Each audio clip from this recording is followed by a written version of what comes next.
Welcome, one and all, to another episode of Pacific414 episode review.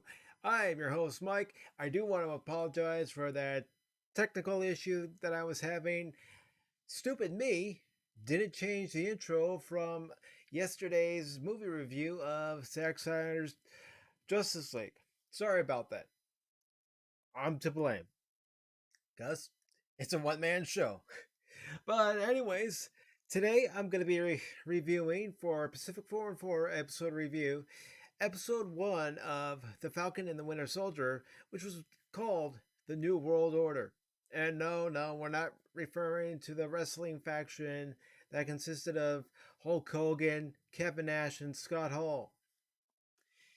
And this first episode of The Falcon and the Winter Soldier, and I gotta admit, I wasn't really, all too excited about The Falcon and Winter Soldier, to be perfectly honest with you. I just wasn't. I wasn't feeling the hype. Even the last trailer that we saw, during the Super Bowl, it wasn't really grabbing my attention. But, you know, I thought I'm going to give this series a look. I'm definitely going to commit to reviewing the first episode, which I'm doing right now here live. And, I'll give it a watch and I'll see what I think about it. Well, what I think about it is, you know, I love the fact that it started off action packed right away. And it starts off with Sam Wilson, aka Falcon, trying to stop a terrorist attack. And these terrorists have hijacked a military cargo plane. And there's a person of value on that plane that needs to be rescued. And Sam is tasked with doing the rescuing while there's units on the ground relaying their position to him and the plane's position to him to give him ground support. And it's led by a young man named by the last name of Torres. I didn't catch his first name, but I did catch his last name. His last name was Torres, and he's part of this special ops group that our friend Sam Wilson is with, and you know they're trying to help Sam on the ground be his feet on the ground while Sam's up in the air doing all the hard work. So Sam manages to fly up to the cargo plane. He sees that one of the pilots is dead. We're brought in to the inside of the cargo plane, and the pilot who's part of this terrorist group that's hijacked the cargo plane sees Sam as Sam's looking in. You know, Juan St. Pierre is part of this terrorist group, and you know, this particular military officer apparently has information that this terrorist organization known as LAF wants, and Sam manages to get in there and manages to fight off these guys, but not before they're able to escape and have some skydiving sequences. And it's a high velocity chase between Sam and these skydivers who are in those weightless suits. The name of them is escaping me at the moment, but they're in these suits and there's a lot of maneuvers. Helicopters come into the picture, and this is all happening in Tunisian airspace, and they're getting close to Libyan airspace. And they have to thwart these guys and rescue this military officer before they cross into Libyan airspace. And long story short, Sam is able to do that, and he's also able to use his drone on the back of his pack to, you know, shoot down a few helicopters, and you know, like I said, it was action packed, and you know, the rest of the episode, after all this is said and done, you know, we catch up with Bucky. We actually have a flashback sequence where Bucky, when he was Winter Soldier, is at this hotel coordinating an attack and conducting said attack in the name of Hydra. He kills a few people, and one of those people happens to be the son of a gentleman that we meet later on in the episode after the flashback sequence is over, and Bucky is actually speaking with a psychiatrist, you know, trying to help him get over the fact that he was used as the Winter Soldier, help him adapt to modern civilization a little better. You know, it's even mentioned how when Bucky felt most at peace was when he was in Wakanda. And also in this episode, getting back to Sam and Torres, we learn about this organization called the Flag Smashers. And, you know, what their goals are as far as, you know, it relates to the Falcon and the Winter Soldier. So we get a little backstory on them as well. And, you know, Taurus is going to Switzerland because apparently there's a job that the Flag Smashers are going to be conducting a robbery of some type. And we do end up meeting a friend of Bucky's back in New York. And his name is Yuri. He's an older gentleman. And come to find out, he was also the father of this one young man who was in the hotel that Bucky committed the terrorist act with in the name of Hydra. And he ends up killing this gentleman's son. But this gentleman does not know that Bucky is responsible for his son's death. And he even mentions to Bucky after, you know, they meet up and they decide to go to lunch at this restaurant that it never it never felt right about what happened to his son. He said he could feel it in his heart that something wasn't right. And all the authorities would say was that his son was in the wrong place at the wrong time.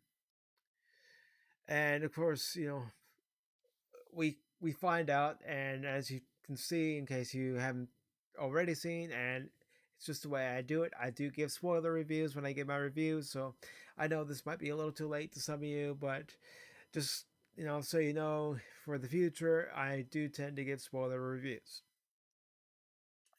Although I have been known to give non-spoiler reviews, but in this case, it's going to be like every other review. So let me get back on topic. Anyways, Yuri doesn't know that it was Bucky as Winter Soldier who killed his son. We, the audience, know that it was Bucky who killed his son. And another thing, you know, we come to find out through the psychiatric session is that one of the senators, and I don't know if they ever mentioned her name previously. I don't even know if she was in a previous Marvel movie. It's, you know, been so long since I've watched some of them. But, you know, Bucky at one time helped her get into office in the name of Hydra, and she broke off. And we're even given a scene where he's basically hijacked her car remotely and is basically trying to atone for his sins of the past.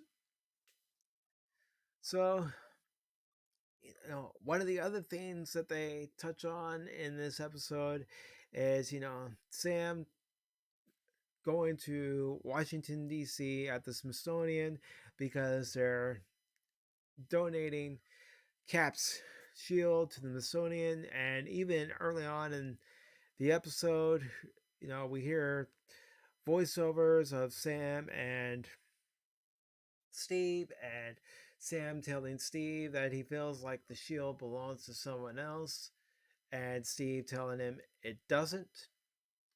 And so I took that as, Steve saying this shield belongs to everyone or anyone. It can belong to whomever wields the shield, whoever holds the shield. That's just how I took it.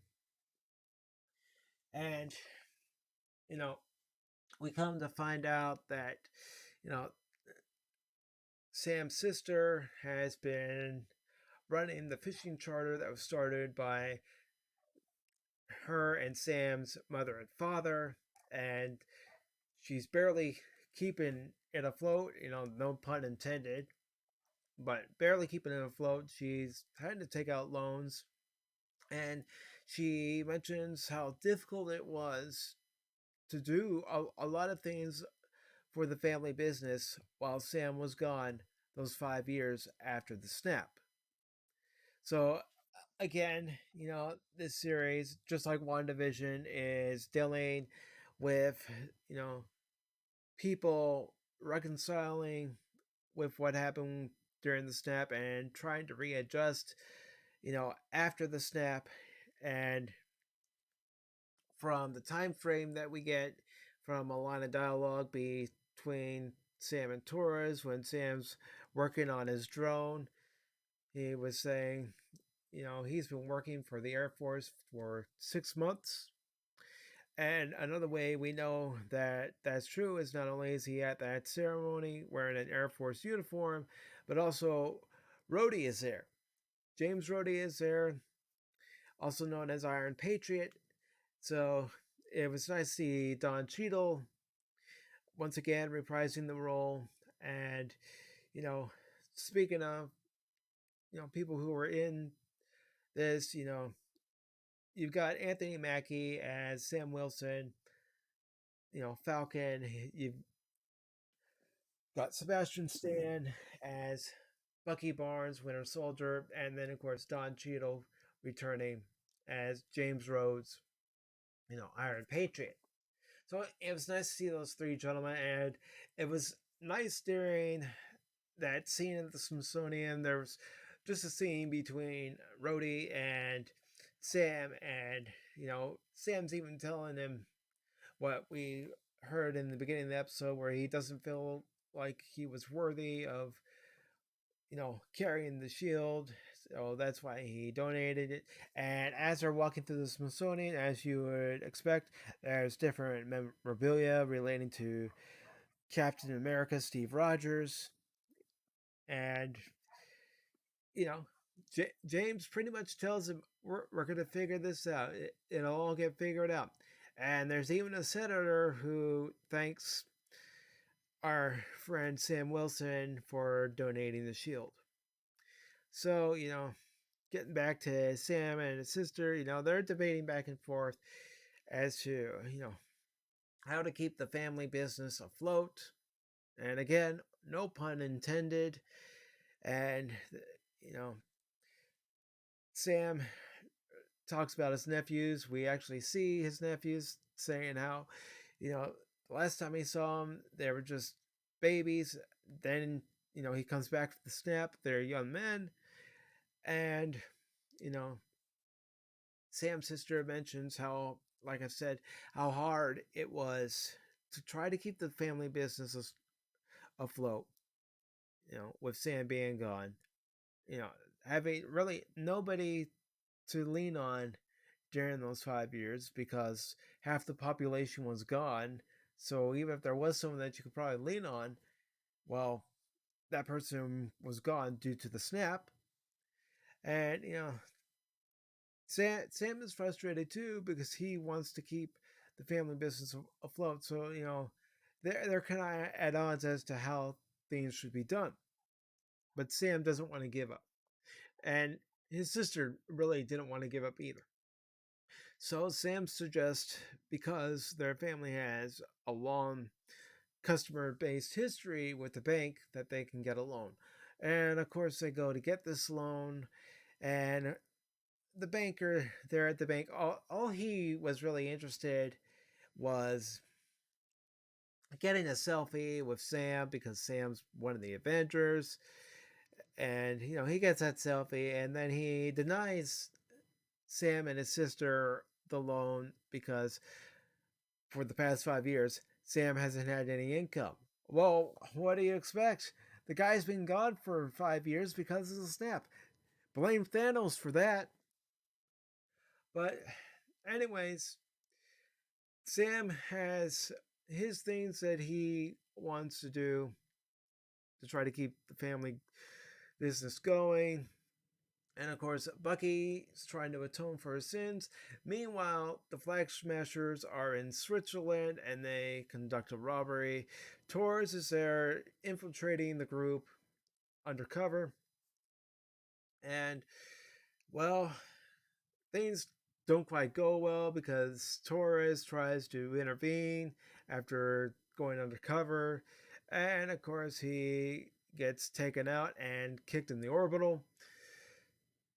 And that's not quite where the episode leaves off because they get a few good images thanks to the video that Torres was taking while he was undercover of the Flag Smashers, the main henchman who was overpowering to the police and any passerbys who try to intervene. But there's something else that ends up happening. Remember that shield that Sam donated in the episode? Well, that senator who was also at the Smithsonian during the ceremony where the shield was donated, well, he's making a speech. And you want to know why he's making that speech? Again, spoiler review. The reason why he's making that speech is because the government has decided that they would announce that there is a new Captain America. And what is that new Captain America holding? The shield. The shield that was passed to Sam. And Sam, because he didn't feel he was worthy, donated in good faith to the Smithsonian. At this senator, well, he had other plans. Go figure. So that's where the episode leaves off. And, my thoughts on this episode were I like the fact that it's action packed. I like the fact that it deals with a little bit of undercover, espionage type of deals. We're gonna, have Bucky trying to atone for his sins. I mean, even at one point during the episode, while he and Yuri are at lunch, Yuri helps set him up on a date, and you know when the girl that, and I don't recall them giving the name of this girl, but she starts talking about Yuri and Yuri's son, and Bucky ends up leaving the date because he just can't handle it, and even stops at Yuri's place and gives him some money. You know, I hope that they delve a little bit more into that, into what's going through Bucky's mind at the time. I hope we learn, how Sam is feeling, because even though he and Bucky are in the same boat, having been gone for those 5 years, I would love for them to delve into, Sam trying to readjust to this new world and, trying to deal with what he missed in the last 5 years and, the family dynamic between him, his sister, and his nephews.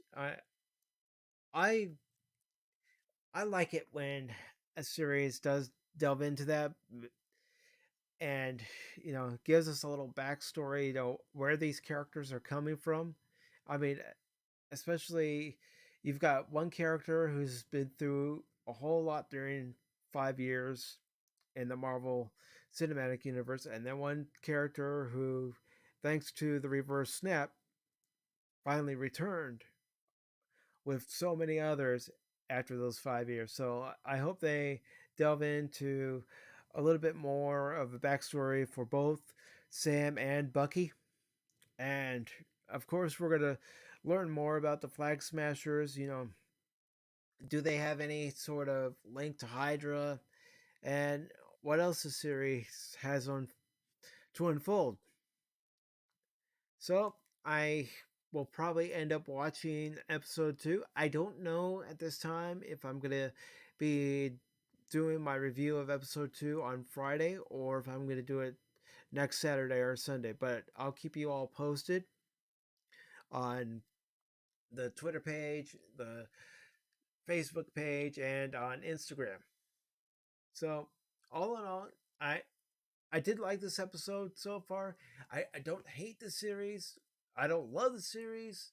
You know, I like it. If that makes any sense. I like it. You know, I don't love it. I don't hate it. I like it. You know, it, if the episodes are as long as this episode, which was around 43 minutes, then I could really get behind watching this series because, an action-packed series like this, you know, that deals with espionage and all sorts of undercover operations. You can't discuss it in 29 minutes or even 35 minutes. You know, a good 43, 44, 45 minute long episode, great. Let's have that. And let's see if next week's episode, is as long as this episode. I don't know if it's going to be, but, you know, as long as the episodes are this length and there's a good story behind it, you learn more about these characters, then let's keep it going. So I'm just gonna say for right now, I like the series. Will that change? That remains to be seen.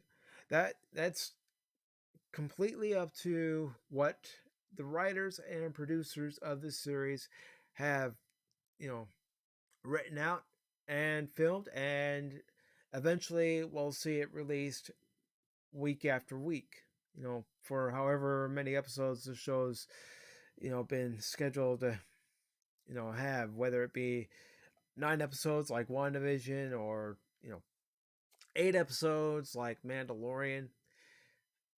We'll see. I didn't look up to see how many episodes the series was going to be because, I wasn't sure that I was going to commit to reviewing more than one episode, but, you know, based on the foundation that's been laid, I'm gonna give it another go for next week, and you know, basically play it week by week as to whether I decide to review an episode.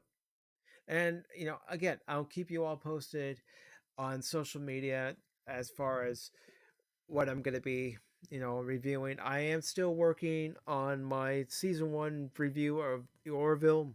It's just gonna take me a little bit of time, but I do want to let you know I am still working on that.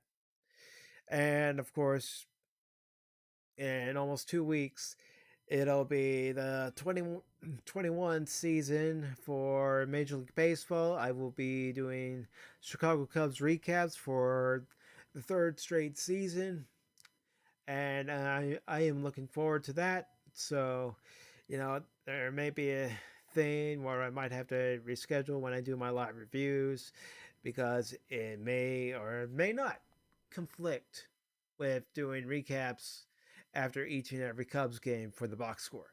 So I just want to let you all know that because if there's anything that's the centerpiece of the Pacific414 YouTube channel, it's the box score. That's what I started doing regularly on the YouTube channel before I deactivated it back in November 2019. Before reactivating it, I still made it the centerpiece, but I tried to put as many of the videos that I had on it before back up on the channel. So I do appreciate each and every one of you for stopping by the YouTube channel and the Twitch channel. You guys are the best. And again, if you want to follow me on social media, you can follow me on Twitter at Pacific414. You can also find me on Facebook at facebook.com/ Pacific414, YouTube/ Twitch. Just go into the search, you'll find it. You'll also find me on Instagram at Pacific_414. Thank you to all the followers that might be watching this right now on the Twitch channel. Again, you're all great. I really do appreciate it. I appreciate, any likes you give the videos, even the dislikes, even the comments where, they're not that favorable. The more input I get, the better. I mean, how else am I supposed to improve unless I get input as to, what you like, what you don't like? Because, everything I'm doing here, I'm always going to consider it a work in progress. I've mentioned that before. It's always going to be a work in progress. I'm, watching videos right now on how to do certain video effects with DaVinci Resolve, which is the editing software that I use. So, if for some reason you don't see a video, just know I'm always trying to do something in relation to both the Twitch channel and YouTube channel, and I'm just trying to, educate myself on, how to do it. And well, that's pretty much it. So if you liked what you saw here, give this video a like or even a thumbs down on the YouTube channel. Share this video on the YouTube channel. Subscribe to the YouTube channel. Follow me on Twitch. Like I keep saying, you can follow me on social media. Thank you all for watching. I know I tend to ramble. It's just what I do. And once again, thank you all.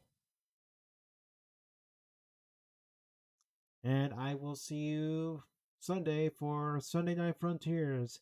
Not sure what time it's going to be. Not even sure what game we're going to be streaming this weekend, but I will see you sometime Sunday. And I do want to say thank you to anyone who did watch Pacific414 episode review on Tuesday, where my co-host of Sunday Night Frontiers and I, TKO, were discussing the Orville. I know you heard us have,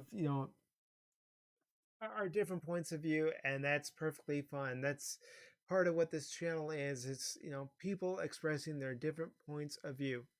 There are things that I'm totally for when it comes to writing TV shows, and I'll totally just push aside if I'm just enjoying the show for what it is, and there are things that I'll be a stickler for, and TKO is the same way. We don't even agree politically half the time, but, he's a friend, he's a good friend, and I'm not going to turn my back on him. So, once again, thank you all very much, and I will see you Sunday. If I do manage to get my Orville video done sooner rather than later, well, then I will announce when I'm going to post it. But for right now, I'm not sure when I'm going to have it completed, but I'll get it done. And thank you all. Have a great weekend. And as always, take care.